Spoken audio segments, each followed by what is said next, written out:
L'azione di fuoco svolta dai malviventi è sicuramente stata un'azione molto efferrata e ha visto l'utilizzo di armi pesanti che hanno consentito con un imponente volume di fuoco di arrestare la corsa dei 2 furgoni portavalori e in totale abbiamo repertato circa una cinquantina di bossoli.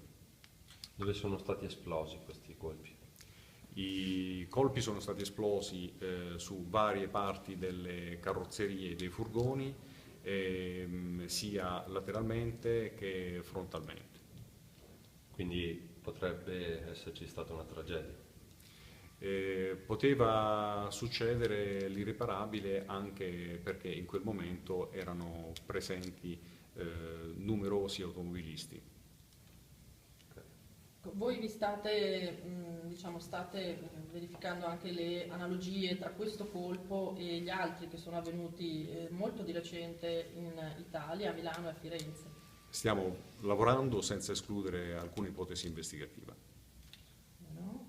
Vogliamo dire qualcosa? Ecco, la conta del bottino è particolarmente laboriosa, per quale motivo?